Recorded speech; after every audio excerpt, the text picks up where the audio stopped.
yung camera.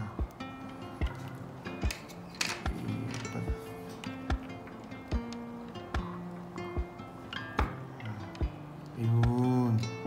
So, natanggal na natin. Tanggalin na rin natin ito.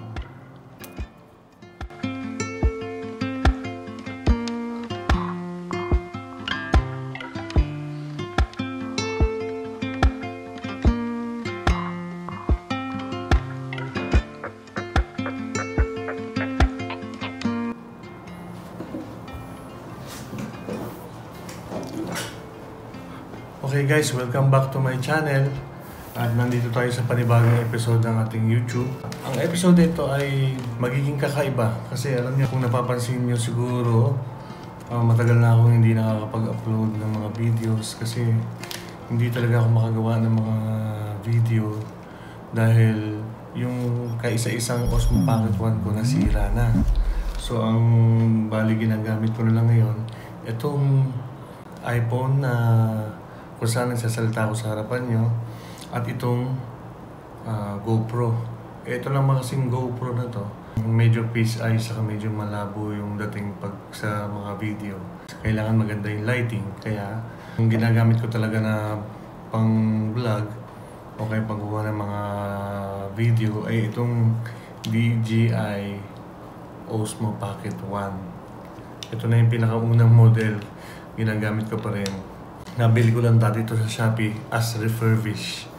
So, hindi talaga ako nabili ito ng bago. Kaya, siguro mga 3 taon na gamit ko ngayon. Nasira na, wala na yung battery. Kaya ito. Kita natin, no? Kahit i-turn on ko. Turn on ko. Ayaw, walang power. So, ang ginawa ko, umorder ako sa Shopee ng battery ng Osmo Pocket 1 at parang nakalagay yata doon sa description parang parehas lang siya ng battery ng Osmo Pocket 2. So yun ang binili ko. Sana tama yung nabili natin kasi kung hindi sayang kasi nasa ito yung nabili ko nasa 1,400. Nabuksan ko na kung tutusin. Nabuksan ko na to. Nakita ko na yung laman. Actually, alam niyo naman, nandito ako sa Qatar, no? So, dito, walang mabilihan ng battery, extra battery ng Osmo Pocket 1. So, sa Pilipinas pa ako nagpabili. Kaya ito, nakabili ako isa. So, ang halaga nito, nasa 1.4 yata, 1.4 plus. So, kung saan ko nabili sa Shopee, ilista ko na lang or ilagay ko na lang sa description box ng ating YouTube para malaman nyo kung saan ko nabili itong battery na ito. So, tapos nung mabili ko pa yung battery na to, may kasama siyang tools. Yan. May kasama siyang tools na para pwedeng pagka bubuksan mo itong Osmo Pocket. Ito. Kita nyo, flat na flat siya, oh. Parang mahirap siyang buksan. Pero dito, nagbigay siya ng mga tools para madali mo siyang mabuksan. Ito. Yan, parang pick ng gitara. Okay. Yan, o. So, try natin. Sana maayos natin. Sana mapagana uli natin kasi para mabuhay uli itong si Osmo Pocket 1. So, napakahalaga talaga na ito yung ginagamit natin pang vlog. Yung mga nakakaraang video, medyo malabo kasi ang gamit ko lang yung iPhone 8 ko. Minsan, medyo may pagkamalabo pagka sa mga low light na kuha. So, itong DJI maganda talaga to sa kuha ng video. I-try natin buksan to. So, sana magawa natin. So, ayan guys. Sana makita nyo kung paano natin siya gagawin. Actually, ito dati nabuksan ko na pero hindi ko lang alam kung paano natin may kakabit yung battery. Pero sana parehas siya yung nabili natin. So, paano natin bubuksan dito? May parang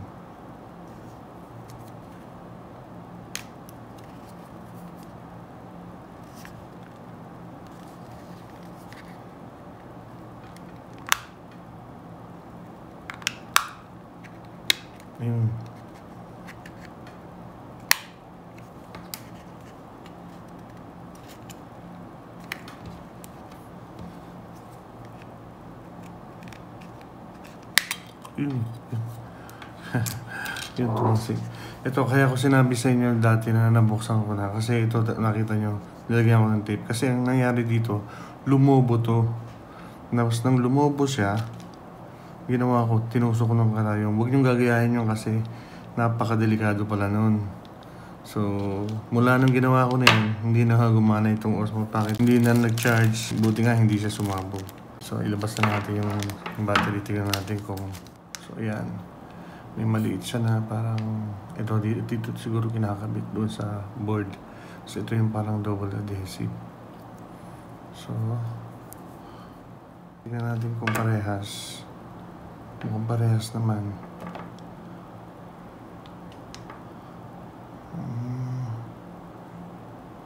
Parehas naman po. Parehas. Ayos. Buti parehas po. Kasi nga, mahalaga na maiparehas natin yung bili natin. Kasi pagka hindi, sayang lang yung pera natin. So, at least na natin itong battery. Yan. Kaya madali ko pong naialis yan kasi natanggal ko na yung pandikit yan dito. Ayan. So,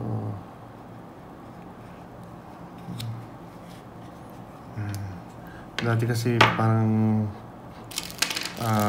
binuksan ko na kasi para mapag-aralan kung sakasakali kaya ko bang, kung bibilhan ko ng battery, kaya ko bang gawin.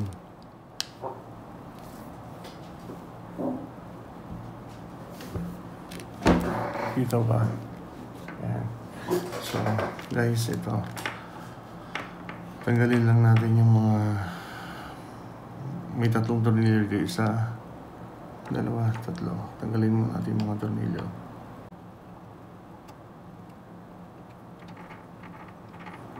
Yung kagandahan nung bumili tayo ng battery, may sinama na siyang mga tools para pang tornilyo dito, pang bukas dito sa Osmo Pocket.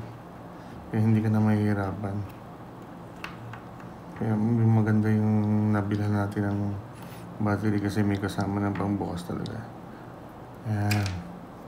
So, napaluwag na natin yung mga tornilyo. Kailangan na lang natin matanggal ito. Yun. Angat na siya. Ayan.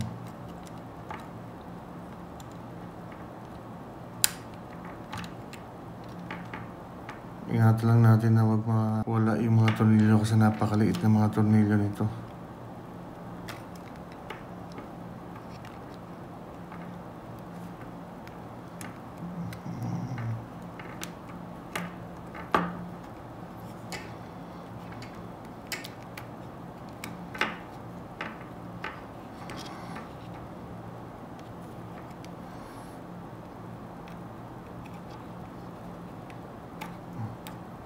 Dapat, ay, natanggal na.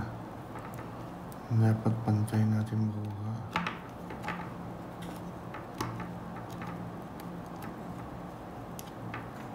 Hindi ko alam guys kung nakikita niya, pero sana nakikita niya, no? Medyo mahirap lang tanggalin kasi parang may tornilyo pa ito. Sumasabit doon sa tornilyo, kaya nga lang hindi natin pwede tanggalin yan, baka mamaya magkaroon ng diferensya. Yung alam ko yan sa may camera.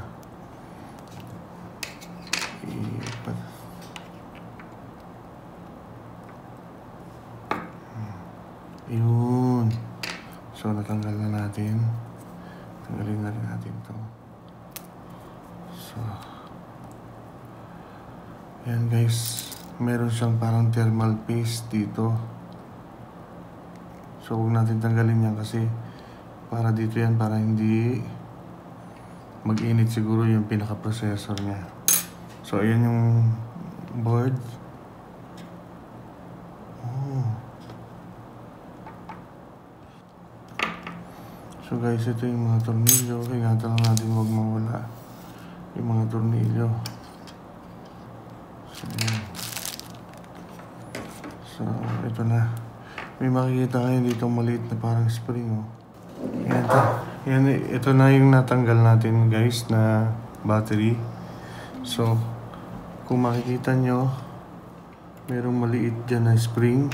Alam ko may plastic pa yun pero nawala na. So, ito ibabalik din natin to ng papaganyan. Kaya nga lang kailangan maikabit muna natin itong battery. So ito yung luma. Tingnan natin kung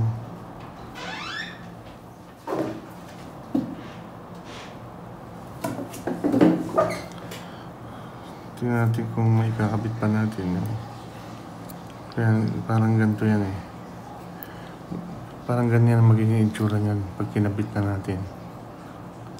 So kailangan may kabit natin maayos. Tingnan natin kung gagana. So guys, kabit na natin yung battery. Hindi ko matanggal itong double adhesive kaya ito lang kapraso na tanggal ko. So ikabit na lang natin ito. Sana gumana.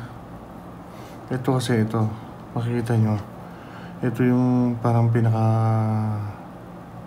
terminal niya kakabit banda rito. So dapat may connecta natin dyan.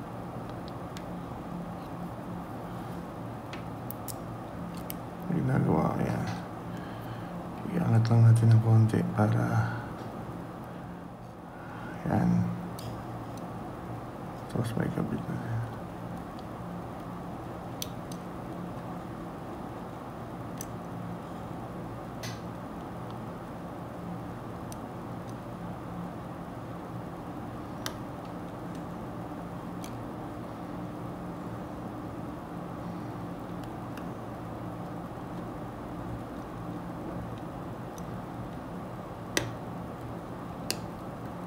Yun.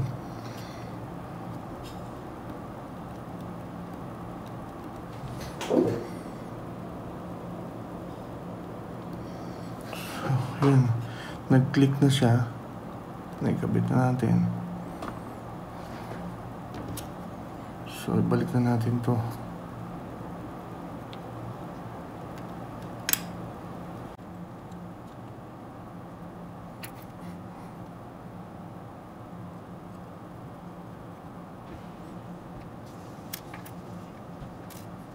Ingatan lang natin yung mga tornilyo kasi sobrang liit talaga. May balik natin sa tamang pwesto.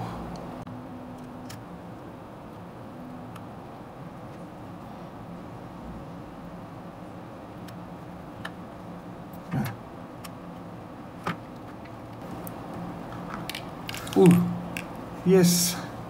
Guys, nakita niyo yan, gumalaw. Oh my God, nakita niyo nasa 58%. Guys, gumagana na. Gumagana na guys. Tingnan natin kung magre-record.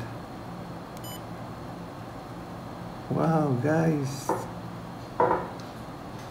Alright. So, i-off muna natin.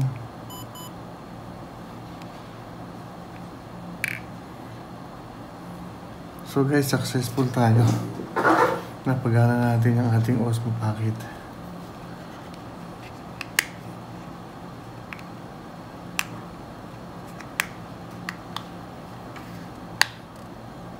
Balik lang natin yung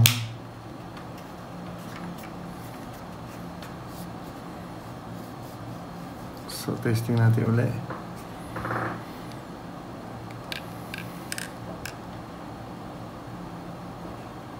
Alright guys, record.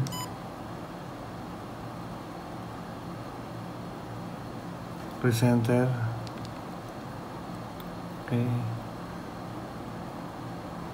Flip. Center.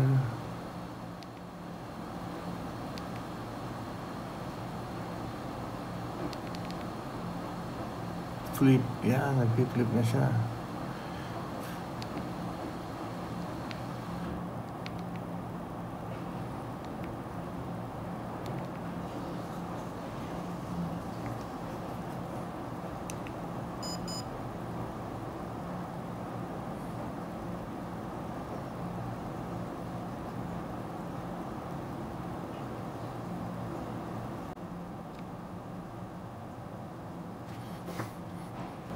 Guys, successful tayo.